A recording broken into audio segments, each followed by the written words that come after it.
ಅಂತಾರಾಷ್ಟ್ರೀಯ ಯೋಗ ದಿನಾಚರಣೆ ಕಾರ್ಯಕ್ರಮ ಅಂಗವಾಗಿ ಈ ನಾವು ಯೋಗೋತ್ಸವ ಅಂತ ದಿನಾಂಕ 10ನೇ ತಾರೀಕಿಂದ ಶುರು ಮಾಡಿದ್ದೀವಿ. ಇದು ಪ್ರತಿ ಎಲ್ಲ ನಮ್ಮ ಮಂಡ್ಯ ಡಿಸ್ಟಿಕಲ್ಲಿರೋ ಎಲ್ಲ ಮೊರಾರ್ಜಿ ದೇಸಾಯಿ ಸ್ಕೂಲ್ಗಳು ಆಗಲಿ, ವಸತಿ ಯಾವುದೋ ಸ್ಕೂಲ್ ಇದೆ, ಎಲ್ಲ ಇದರಲ್ಲೂ ಮಾಡ್ತಾಯಿದ್ದೀವಿ. ಇದು ಏನಂದರೆ ನಮ್ಮದೊಂದು ಪ್ರೋಟೋಕಾಲ್ ಗೌರ್ಮೆಂಟಿಂದ ಬಂದಿರೋದ್ರಿಂದ ಈ ಆಸನಗಳನ್ನ ನಾವು ಎಲ್ಲ ಸ್ಕೂಲಲ್ಲೂ ಬೆಳಗ್ಗೆ ಎದ್ದು ಮಾಡಬೇಕಿದು. ಇದು 10ನೇ ತಾರೀಕಿಂದ ನಮ್ಮ ಯೋಗೋತ್ಸವ ನಮ್ಮದು 10ನೇ ಅಂತಾರಾಷ್ಟ್ರೀಯ ಯೋಗ ದಿನಾಚರಣೆ 21ನೇ ತಾರೀಕು ಇರೋದ್ರಿಂದ ಅಲ್ಲಿವರೆಗೂ ಪ್ರತಿ ಸ್ಕೂಲಲ್ಲೂ ಎಲ್ಲ ಮಕ್ಕಳು ದಿನ ಬೆಳಗ್ಗೆ ಇದನ್ನ ಅಭ್ಯಾಸ ಮಾಡಬೇಕು.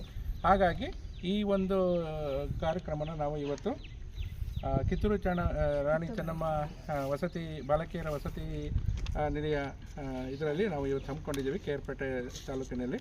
ಹಂಗಾಗಿ ಇವತ್ತು ಈ ಕಾರ್ಯಕ್ರಮಕ್ಕೆ ನಮ್ಮ